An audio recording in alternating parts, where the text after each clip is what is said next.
Marcílio, do Ceará. Eu tenho duas perguntas. Como é que o sistema trata solicitação de lançamento que não seja em rio, riacho? Por exemplo, em galeria pluvial, lançamento de esgoto. E sobre a validade, você está me dizendo que a validade não é até 90 dias antes do fim da vigência. A renovação. A solicitação da renovação. Ah, perdão. Tá certo. Marcílio, do Ceará. É para perguntar sobre se a validade, a possibilidade de solicitação da renovação é até o final da vigência ou tem que ser obrigatoriamente 90 dias antes, que eu não entendi direito. E a outra é sobre o lançamento, se eu posso, como é que o sistema trata, se eu for pedir para lançar numa galeria, que às vezes eles pedem para lançar numa galeria de drenagem. Né? A gente não autoriza, mas eles pedem. Uhum. Nada. Sobre essa questão do lançamento, o ponto de interferência ele precisa estar dentro de um corpo hídrico. Se ele tiver inclusive, ele acontece bastante, né, de estar numa confluência de um estadual com federal. Como é que o sistema faz? Só para você, acho que o Foucault deve ter explicado isso na tarde de ontem, mas eu vou falar sobre isso porque tem bastante a ver. Na hora que o usuário informa a coordenada, o sistema verifica em qual ortobacia que ele está. E é a ortobacia que tem o domínio, porque ela está associada a um trecho. Esse trecho, obviamente, tem o seu domínio. Então, numa confluência, às vezes a gente tem essa dificuldade. Ah, não, mas eu, na verdade, estou lançando no federal, mas caiu no estadual. Aí eu vou mostrar depois aqui para vocês que tem uma possibilidade de discordância desse resultado do nome do corpo hídrico e do domínio que o sistema traz. Justamente porque a gente não é uma representação da realidade, né? Ela não é 100% perfeita. Então, pode haver erro nesses casos. Em parques estaduais, muitas vezes não aparece o riozinho lá, que é de domínio da União, aí tem que fazer aparecer o rio. Né? Mas, assim, se o ponto cair fora de um corpo hídrico, o que ele faz é ele aproximar, entendeu? Aí, às vezes, a gente não vai descobrir. Acontece, às vezes, de ele fazer um pedido para um poço e a gente não saber que é um poço. Se ele não põe na observação, que muitos colocam, outorga para poço. Aí a gente fala, não é aqui, vá procurar o estado, né? Mas se ele não põe, a gente não sabe, porque se é um poço que está próximo do rio, cai na autobacia de domínio federal e o pedido entra. E a gente não tem como saber se ele não põe a observação, né? Então, se ele não avisar que é um lançamento em galeria, se não tiver muito fora, para nós aqui assim é meio fácil porque a galeria está assim geralmente afastada do corpo de domínio federal. Mas no caso do estado, talvez isso tenha que ser verificado, porque pode ser que caia numa autobacia estadual, aí vocês nunca vão saber. Mas a gente não autoriza. Sabendo que é isso, não autoriza. Seria, no caso, se existisse, né, é uma situação até complexa, mas seria o responsável pelo lançamento lá na ponta, que não é o usuário, né? Não é o cara que mora ali do lado da galeria e quer lançar. Agora, sobre a questão da renovação, né? Não pode fazer o pedido de renovação próximo do fim da vigência. Ele tem que vir com antecedência na ANA. E qual é essa antecedência? Até 90 dias antes de vencer. 365 a 90 dias. Né? Então, depois de 90 dias, ele não pode mais pedir a renovação. Era isso. Bom dia, Giovanni do Espírito Santo. Outorga de usos múltiplos, né, com que a gente trabalha lá. São duas perguntas. A primeira relacionada a lançamento de efluentes em reservatório, que acontece lá no nosso estado, lançamento mesmo de indústria diretamente dentro do reservatório. Como que a ANA tem tratado na questão do fósforo quando existe um lançamento direto? E a segunda pergunta, também que acontece muito, é a questão de usos familiares no mesmo ponto de interferência. São várias bombas captando água, abastecer várias irrigações diferentes, plantios diferentes de uma mesma família, né? São filhos, né? Entre outros usuários ali no mesmo ponto. A outorga ela vai ter que sair com o nome de todo mundo, né? Porque eles vão precisar desse documento para apresentar lá no banco para pedir o financiamento. Ok. Então, sobre lançamento em reservatório, a gente outorga, a gente analisa somente DBO e fósforo, e o usuário informa qual é a concentração. né? Claro que se ele tiver dados de monitoramento, a gente vai pedir, vai avaliar, né? E vamos considerar a concentração média do lançamento. É isso. Aí a gente faz o cálculo da vazão de diluição, como o Ponte mostrou ontem. A gente não, né? O sistema. Faz o cálculo da vazão de diluição e consideramos o parâmetro mais crítico. Geralmente é o fósforo no reservatório. Agora, essa questão do uso de mais de um usuário da mesma interferência, né? Caso eles precisem que a outorga saia no nome de todos, existe um campo aqui no sistema que ele pode incluir sócios ou herdeiros, tem esse nome. Ele põe o CPF e aí vem o CPF e o nome ali no ato de outorga. Isso aí é tranquilo, é caso seja necessário. A nossa premissa aqui é que a outorga tem que sair no nome da pessoa ou da entidade responsável pela captação ou pelo lançamento. Se for uma captação com uma comporta, por exemplo, quem é que abre e fecha essa comporta? Né? Às vezes tem canal da Codevasf, que é o perímetro que está operando. Então, poxa, a outorga tem que ser no nome do perímetro. Não é mais a Codevasf que está responsável por isso. Então, a outorga tem que ser no nome de quem é o responsável, inclusive para fins de fiscalização, né? Então, se está passando da vazão aqui, quem é que vai tomar a multa? É esse usuário que é responsável por isso, né? Acho que eu não ficou claro, assim, né? Só tentando esclarecer um pouco melhor a minha questão, da questão do lançamento do reservatório. Se já existir, por exemplo, uma entidade, como você disse, que fica responsável por gerenciar a produção de peixe dentro desse reservatório, né? Então, ela vai estar de posse da capacidade de suporte do fósforo do reservatório. Mas se ainda assim existir lançamentos pontuais, que não seja criação, né, pesqueira ali em tanque-rede, mas sim lançamento de indústria, né, com um parâmetro fósforo ali dentro do reservatório. Como é que vocês tratam isso? Já que o sistema ele não faz esse tipo de avaliação direto.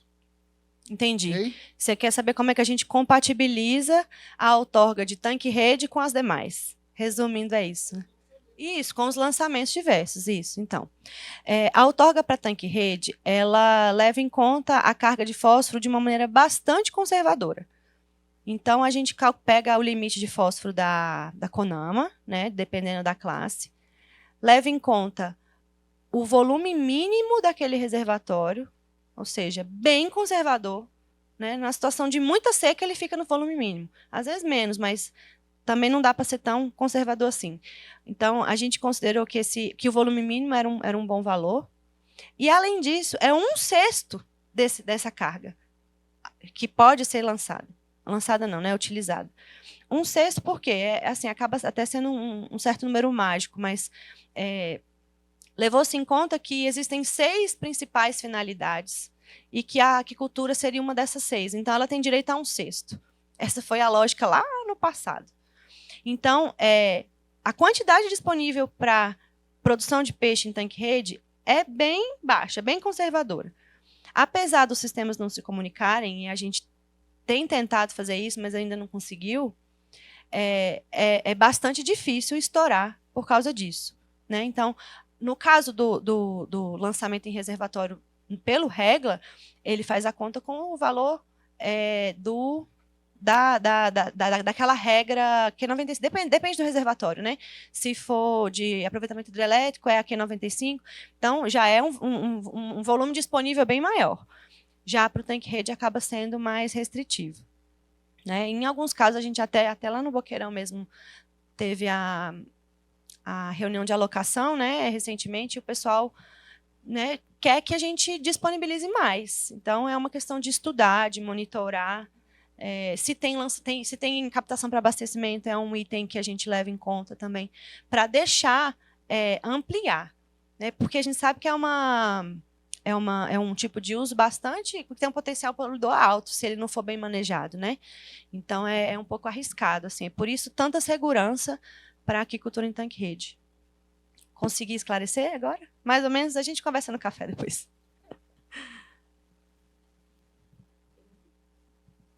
Olá, bom dia. Meu nome é Sara, eu sou do DAE de São Paulo. E o nosso sistema lá está bem similar ao Regla, assim. A gente também implantou em 2017, né? E uma dúvida, na verdade, uma dificuldade que a gente tem, que eu queria até perguntar para você ali, eu vi que você colocou logo no portal, né? Só são aceitos CPFs e CNPJs válidos, né? Como que vocês fazem isso, né? Como que é essa busca? Se é o sistema mesmo que já faz antes de entrar? Que isso é uma dificuldade que a gente tem. A gente está outorgando CNPJs inativos, assim, e na hora que a gente vai pôr na cobrança, a gente identifica e sai correndo atrás.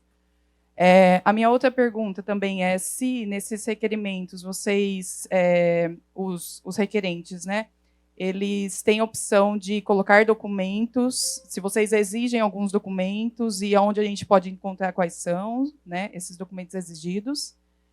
E aí eu não sei se a outra pergunta seria para você ou seria para o Marcos. A gente tem especificamente lá o caso do sistema Cantareira, né, na bacia do PCJ, e no período seco, né, do ano, as vazões dos sistemas elas são descarregadas de forma diferente, né? O comitê determina, por meio da CTMH, qual é a vazão que vai ser descarregada. E se daí o SSD consideraria essas vazões descarregadas a jusante, né, em diferentes períodos aí, né? Como a gente depende da chuva, a gente altera, tem semanas que a gente altera 3 vezes, tem meses que passa sem alterar, né? Então seriam essas 3 perguntas. Vou começar por essa do Cantareira. Não considera, justamente por causa dessa variação tão frequente, né? Existe um número fixo, eu não sei te dizer exatamente qual é que ele leva em conta. Eu não sei se tem algo na outorga como máximo, eu teria que olhar a outorga do Cantareira, eu não tenho de cabeça. Eu sei que tem vazão de captação, agora essa de largar talvez dependa, na verdade, da operação. A gente tem uns pontos de monitoramento. Uhum. Né? Em Valinhos tem um ponto específico que tem que passar uma vazão, mas antes de Valinhos, desde do pé da barragem até o município de Valinhos, não tem. Então, depende muito da época, no período seco, das chuvas na região. Entendi. O SSDL com certeza não leva em conta essa variação. Tá? A pergunta sobre o CPF, CNPJ, é um convênio que a ANA tem com a Receita. E cada vez que um usuário vem aqui e coloca o CPF dele, clica no botão, ele busca. Inclusive, ele pode alterar. Na hora dele fazer o pedido de alteração de razão social, é que isso acontece. A gente não fica com uma comunicação online instantânea com esse banco de dados. É na hora que precisa só. E aí a gente paga para cada vez, né, Marlon? Cada vez que vai fazer essa consulta, paga lá um valor. E aí, na hora que ele faz o pedido de alteração de razão social, ele percebe que está lá. A razão social está diferente. E aí ele já altera tudo aqui no sistema, todo que já tinha CNPJ antes era uma razão social, agora já passa a ser outra. Né? E aí as outorgas são emitidas com a nova razão social, que ele geralmente precisa disso. Agora eu esqueci da outra pergunta. Eram 3, né? Com os documentos, exigidos.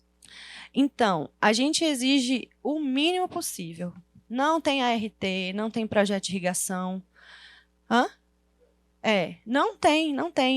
Isso daqui não é a outorga, ela não autoriza a implantação do empreendimento. Não autoriza. Ela diz se tem água para ele ou não. Agora ele vai pedir a licença, ele vai pedir autorização no município, o que quer que seja. Aí ele precisa apresentar RT, se for o caso, um projeto assinado por um engenheiro, dependendo do que for, né? Uma estação de tratamento. Agora, a outorga ela serve para dizer se tem água ou não. Inclusive, eu não sei nem se ele tem uma fazenda na beira do rio. Não sei, eu não exijo CAR, não exijo documento de propriedade de posse, nada. Então, o objetivo é justamente simplificar. O REGLA é a materialização desse pensamento. Exigir o mínimo possível de informação, tanto que ele faz a conta com fluxo automático. Né? Então, para abastecimento e esgotamento, por exemplo, a gente costuma pedir o projeto, costuma pedir dados de monitoramento, porque a gente sente um pouco mais de necessidade. Mas quando não tem também, a outorga sai com uma estimativa de cálculo. Pode não ser muito real, de repente a gente põe a condicionante para monitorar, mas não são documentos assim obrigatórios para entrar o pedido hoje. Né? A irrigação, ele só precisa preencher a planilha se ele não cair no fluxo automático. Mas é ele que preenche. Eu não confiro com um projeto de irrigação, só se fosse, de repente, uma área muito grande, que tem, às vezes, uma alternância, e aí a gente não tem água. né? A gente fica sempre equilibrando essa questão de ter água e exigir demais, porque às vezes não sai, gasta demais o nosso tempo, a fila começa a crescer, então tem que fazer um equilíbrio com isso aí. Então, a gente não exige. No caso dos pedidos, no caso do fluxo estadual, eu vou mostrar para vocês daqui a pouco que tem essa possibilidade. Justamente, o estado que a gente começou né, que a gente já mudou regra para usar, que foi Goiás, exige RT, exige emolumento. O usuário tem que anexar o comprovante na hora de fazer o pedido. Então, tem que ter. Mas, no caso da ANA, não é exigido. Tá bom? Sara, só complementando mesmo a questão da consulta pelo CPF, é um contrato que a gente tem com o SERPRO, do Infoconv, em que o nível de acesso nosso é mais básico, mas entre eles tem a situação do.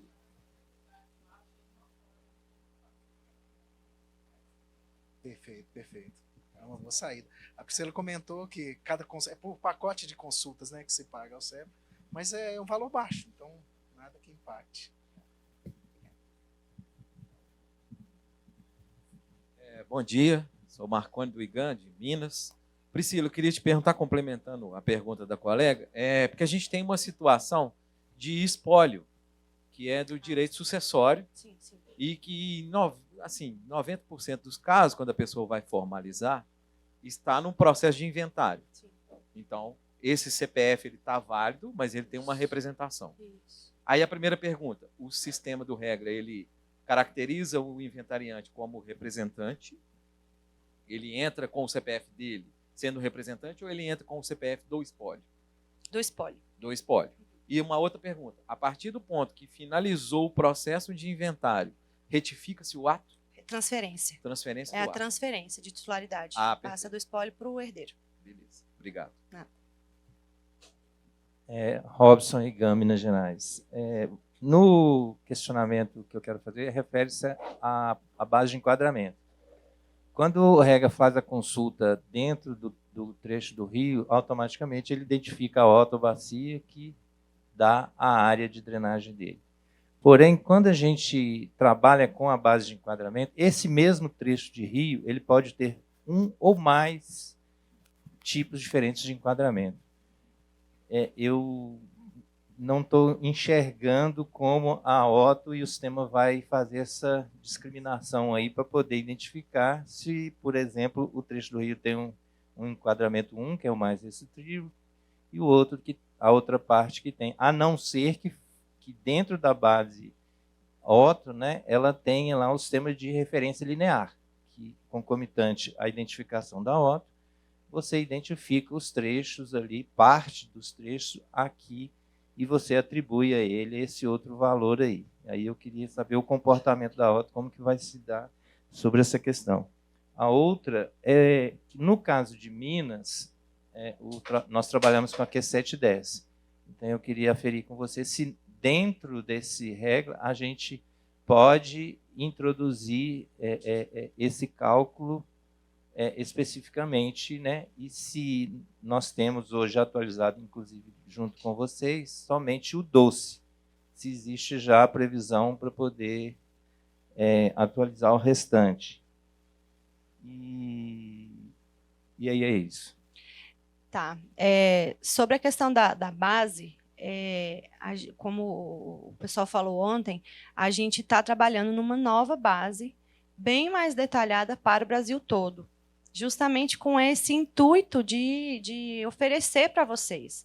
Porque lá no início, a gente falava, o regra está disponível, todo mundo pode usar, mas a base é na escala 1 para 1 milhão.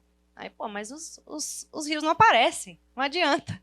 Aí, tá bom. Aí a gente vem trabalhando no detalhamento da base. Essa que vocês vão poder mexer aí no ambiente de homologação já está detalhada, tanto que ela está demorando para rodar, porque o processamento está bem mais lento, já que ele tem que olhar mais trechos, mais usos, etc. Mais trechos, né? Os usos são os mesmos. E então, qual era a outra pergunta? Desculpa. Sim, mas não ficou claro. Eu entendi essa parte que a OTA está sendo Isso. retificada, está sendo melhorada. Mas a correlação entre trecho de rio e qual bacia é 1 para 1. Ou seja, tem uma área de drenagem específica a uma área de trecho de rio Isso. que drena o acumulado, correto? Quando eu solicito do sistema uma outra condicionante de enquadramento, esse mesmo trecho sofre uma quebra, onde de um ponto X ao ponto Y ele tem uma classe 1 e de um ponto X ao eixo Y ele tem outro enquadramento. Essa correlação não me parece que o sistema vai conseguir fazer, porque a base não está estruturada nesse sentido. Isso, e aí é o que eu estou sugerindo.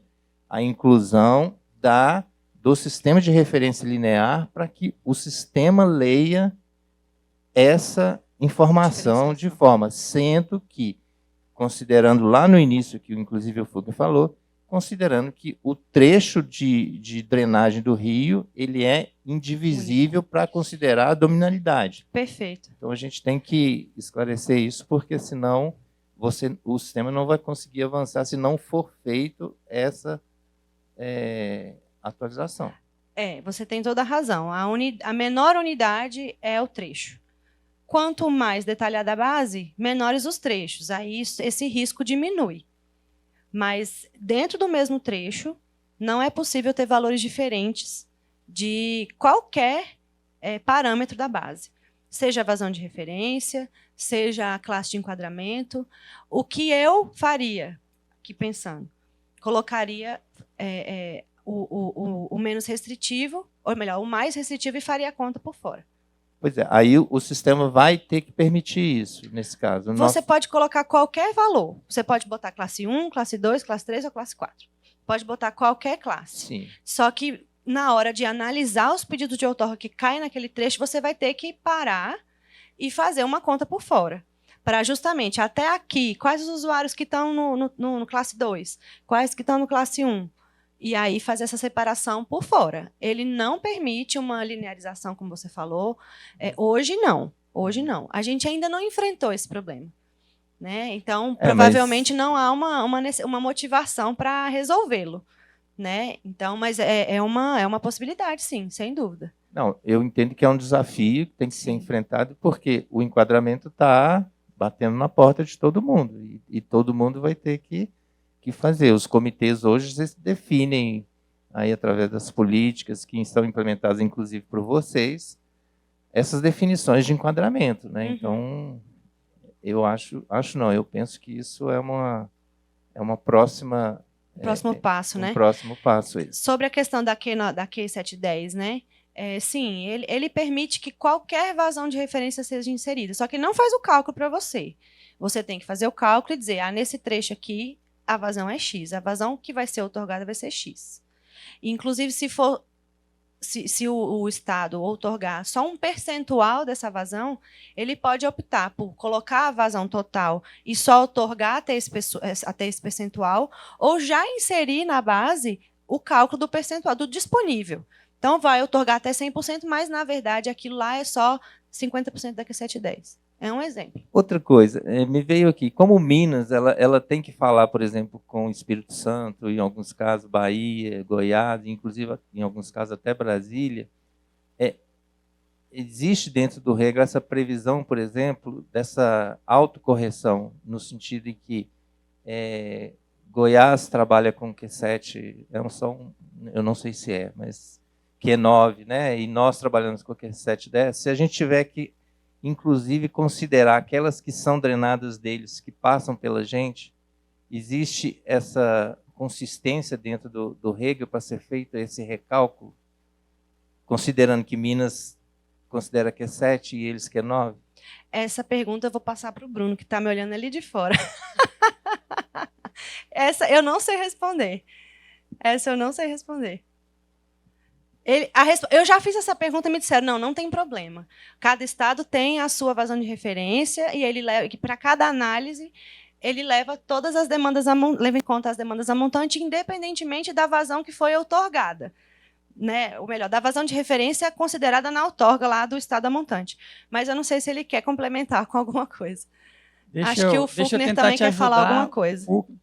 Deixa eu tentar ajudar aqui um pouquinho, né? E depois ali o Fugner, o Bruno complementam e tal.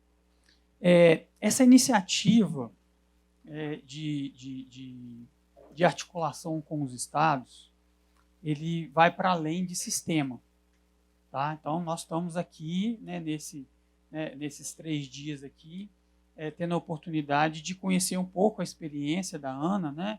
E a gente também, né, espera aí ao longo desses dias trocar um pouco, né, e entender um pouco como é que está a realidade de cada um de vocês do ponto de vista aí da parte de regulação, né?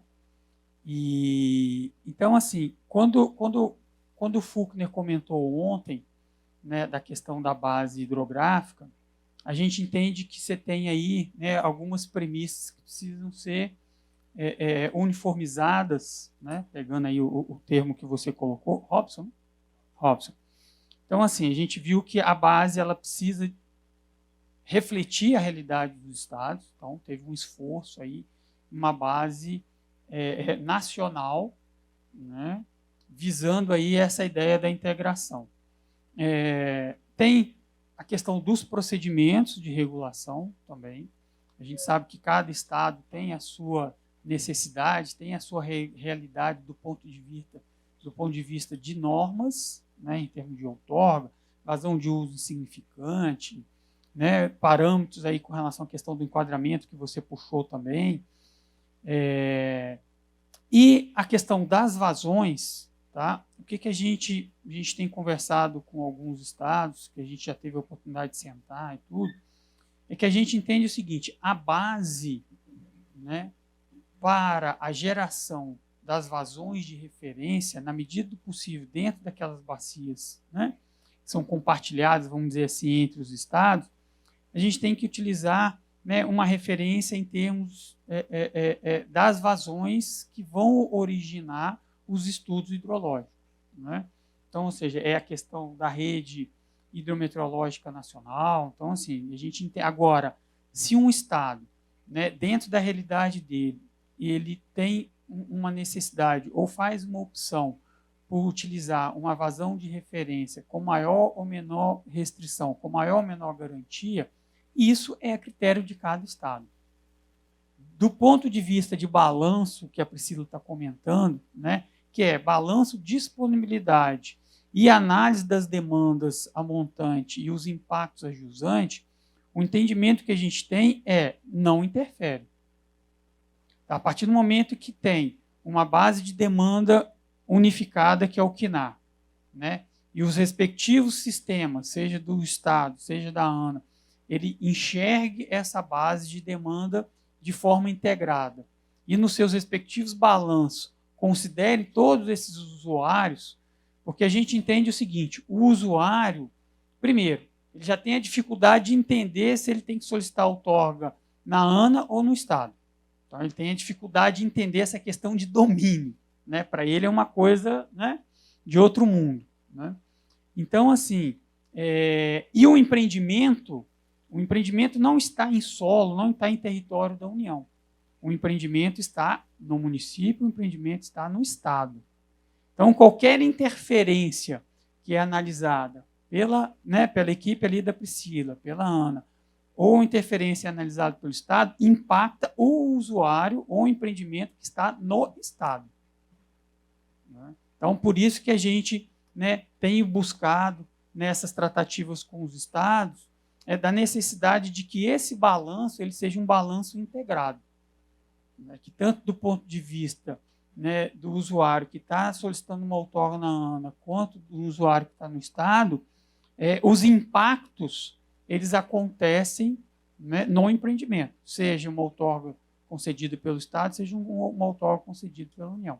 Então, do ponto de vista hidrológico, a gente entende que o importante é o balanço, né, disponibilidade de demanda e essa integração do ponto de vista de uso da demanda comum, que é o CNAR.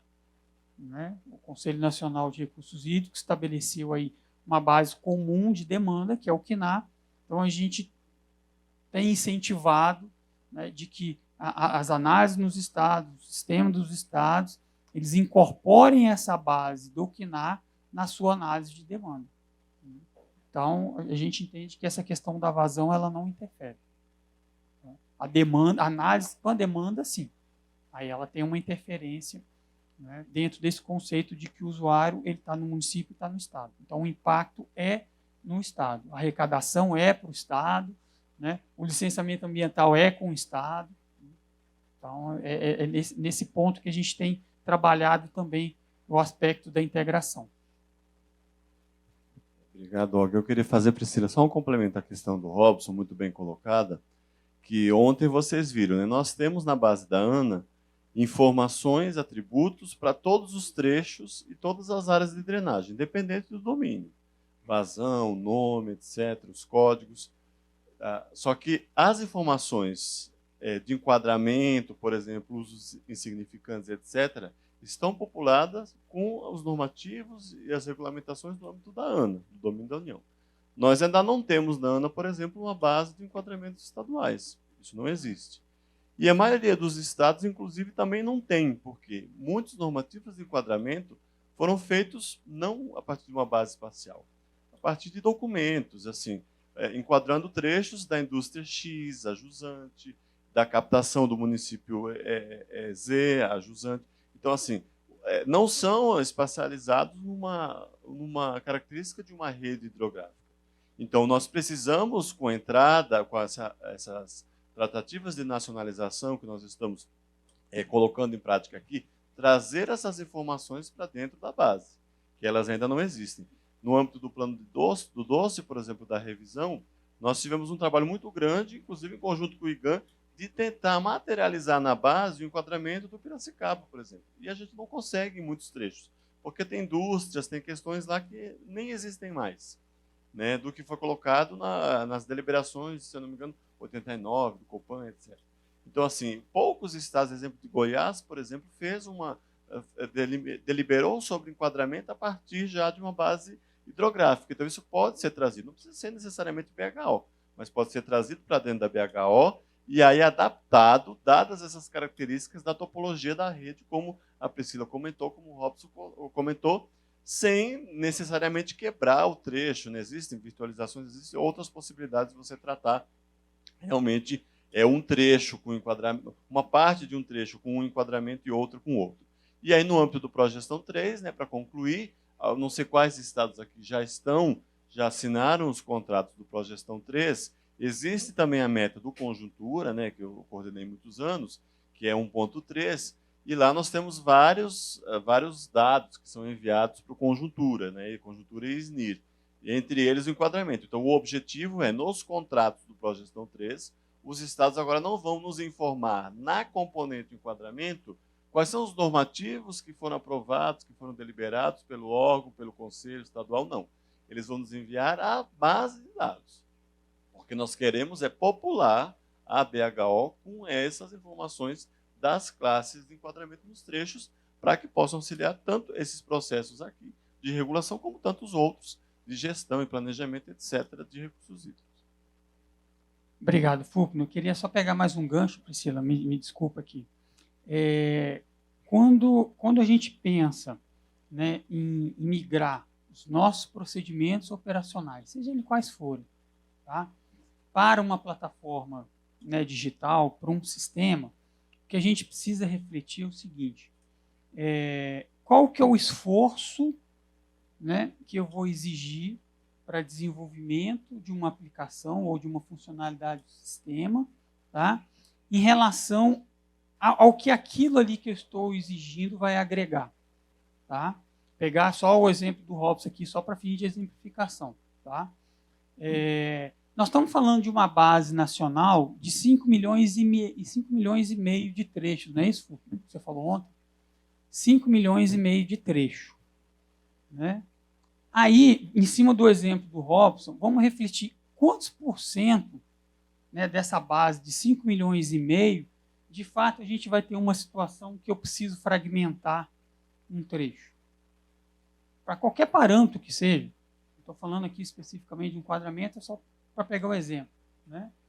Então, assim, do ponto de vista de gestão, né, o quanto que, dentro desse universo de 5 milhões e meio, né, uma especificidade técnica que eu hoje executo ela manualmente, executo ela, né, de forma analisar ali papel ou arquivo digital, aquilo ali traz uma significância para todo o universo de 5 milhões e meio.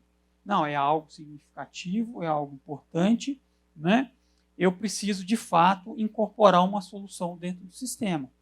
Né? Então, ok, vamos, né, consumir, vamos dedicar um esforço para a implementação daquilo ali. Ou, né, é uma particularidade tão, né, tão pequena dentro desse universo, eu consigo manter o meu procedimento operacional, mas que eu tenho um caminho externo ao sistema para resolver as exceções. Né? Logicamente, a partir do momento que a Ana começou a interagir com os estados, a gente tem recebido um monte de contribuição de vocês. Né? O exemplo que a gente comentou ontem da questão da água subterrânea, a gente viu que é uma questão essencial, né? Porque a outorga de água subterrânea é de competência dos estados. Então, a gente, temos que ter um esforço para incorporar, né, pelo menos o requerimento. Né, enquanto a gente entende como é que está a dinâmica nos estados com relação às análises de água subterrânea. Tem estados que têm estudos, né, já tem modelos hidrogeológicos para poder auxiliar na sua análise de água subterrânea. Né. Tem estados que, eu só faço a solicitação e o analista é feito toda a análise de documentação fora do sistema e depois volta com o resultado da análise. Então, assim, tudo isso a gente tem ouvido, né, e tem buscado, né, promover a evolução do sistema regra exatamente nesse sentido, de incorporar as necessidades. Né. Mas o que eu queria deixar com vocês, antes do nosso intervalo, né, uma pausazinha de 15 minutos, e aí a gente retoma, né, Priscila? É esse pensamento. Né? O quanto, de fato, aquilo que eu faço hoje, dentro de uma excepcionalidade, é crucial, né, ser incorporado dentro de um procedimento digital de imediato. Não que ele não precisa estar no nosso horizonte de desenvolvimento, né? Mas o quanto que ele é crucial, essencial, né, é vital, né, para o meu processo hoje, né, ou é simplesmente uma excepcionalidade. Tinha um colega ali que tinha dúvida. Você por favor. quer falar? Não, fala aí, já estamos aqui Tira aí, mesmo. Saulo. Bom dia a todos, Saulo da DASA DF. Não, tinha algumas dúvidas a respeito de balanço. Né? Quando foi comentado ali, quando a interferência ela se enquadra no nível 1, né, seriam os insignificantes, em bacias não críticas, eu entendi que ele não entra nem analisado. Não, Então, nem ele não chega o entra- pedido. Então ele não entra no balanço? A gente finge que ele não existe. Então, assim, mas para Ana, esses insignificantes realmente não é. No DF. Não é uso insignificante. Aham. É nível de risco 1. Porque uso insignificante, olha essa tabela aqui. Ó.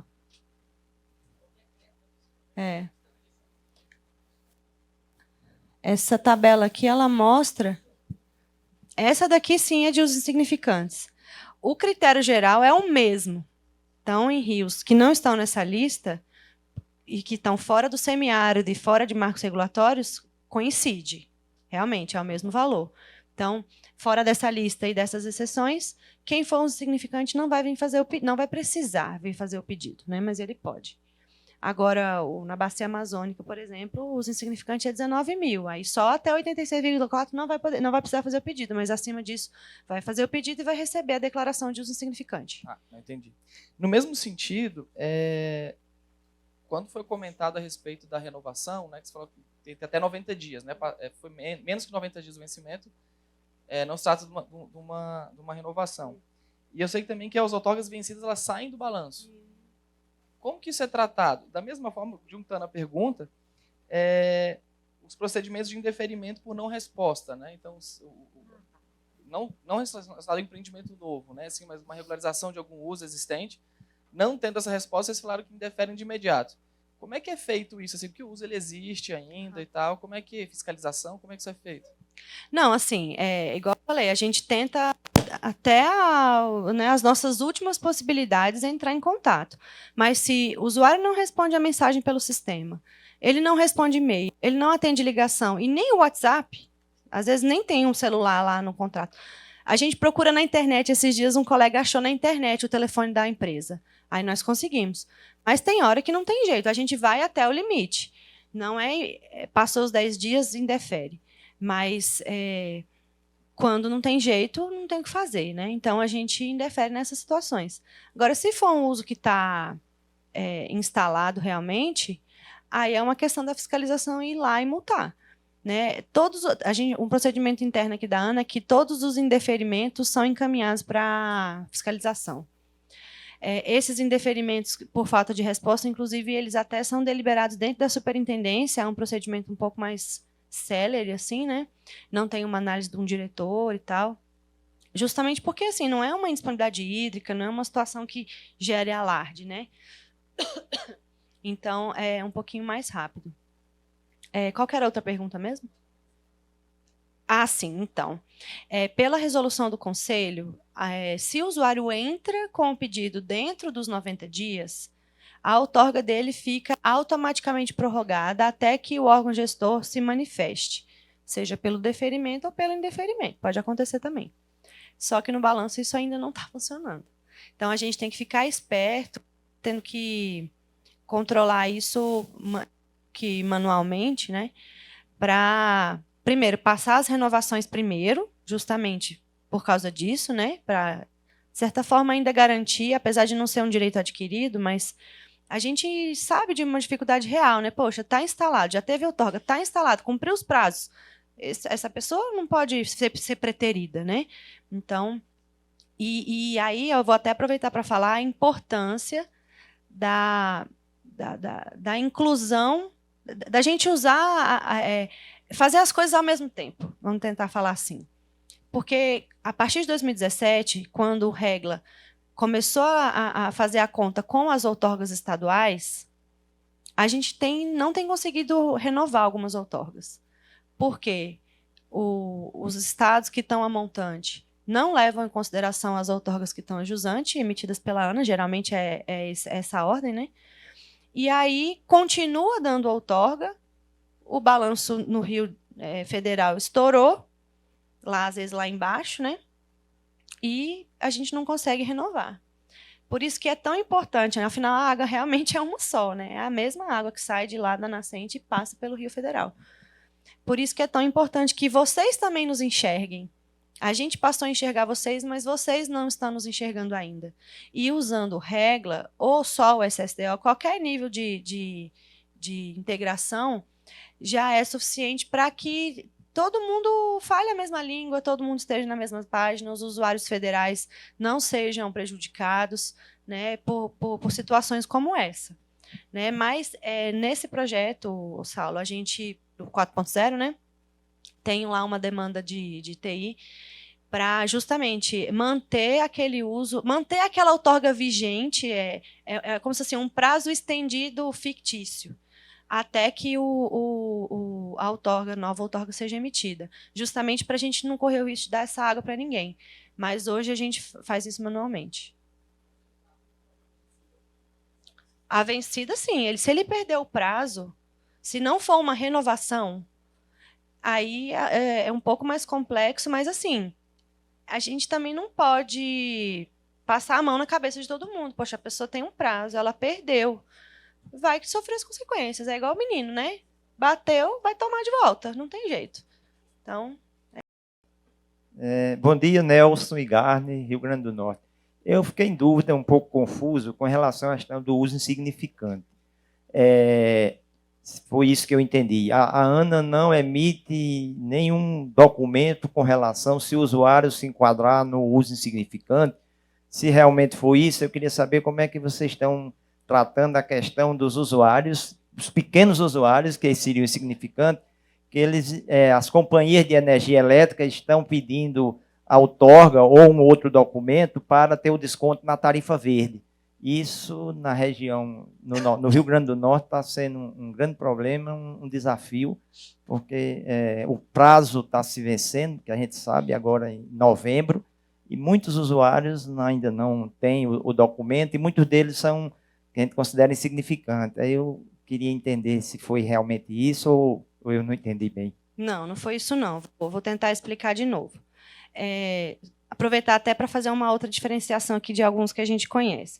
Tem lugar, tem estado que o usuário, mesmo que se declare insignificante, ele tem essa regra aqui, está lá no site, então eu capto menos do que 1 litro por segundo, eu sou insignificante. Então, alguns já não exigem nenhum pedido, nem nada, ele nem aparece no órgão, que é o que nós vamos passar a fazer para usos de até 86,4 em lugares que não são críticos. Nós vamos passar a fazer isso. Hoje, na ANA, não é assim.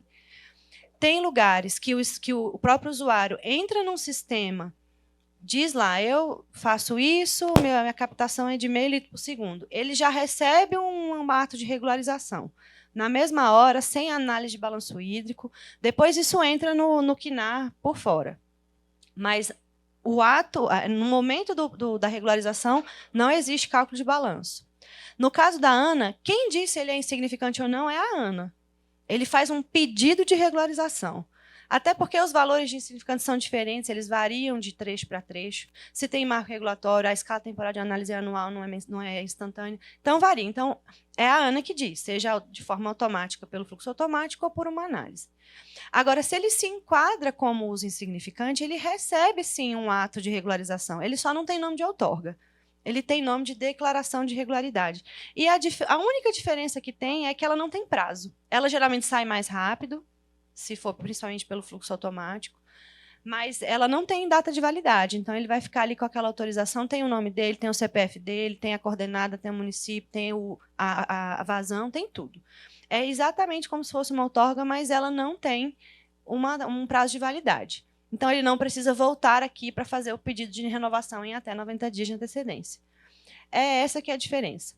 No futuro, quando esse projeto, Outorga 4.0, estiver totalmente implementado no sistema, e essa resolução estiver vigente, que ela não está assim dessa forma hoje, o usuário que tiver até 86,4, ele vai poder fazer o pedido se ele quiser. Ele só está dispensado. O que vai acontecer no sistema? Ele entra. Aí, se for um pedido, se for uma finalidade que tenha cálculo, né, que o sistema vai ver que ele tem uma vazão menor do que esse limite. Ele vai dizer, fulano, você não precisa. Está aqui um papel para você. Aí o papel vai dizer, o fulano de tal entrou aqui, fez o pedido tal, e ele, de acordo com a resolução tal, ele está dispensado. Se ele ficar satisfeito com esse papel, se ele não precisar fazer pedido de tarifa verde, financiamento do banco, ele vai parar por aí. Mas vai ter a opção para ele falar assim, não, eu preciso do meu papel diferente, do meu ato de regularização. Aí ele vai prosseguir, aí ele vai receber ou uma declaração de regularidade ou uma outorga. Entendeu, Nelson?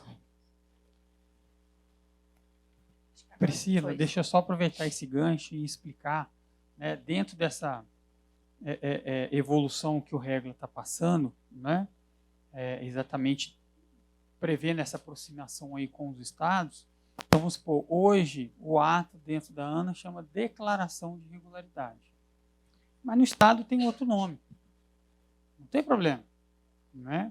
Esse documento dentro do sistema, ele vai poder ser colocado o cabeçalho, logomarca do estado, características relacionadas à legislação do estado, né? Geralmente tem, né? Conforme lei estadual, número tal.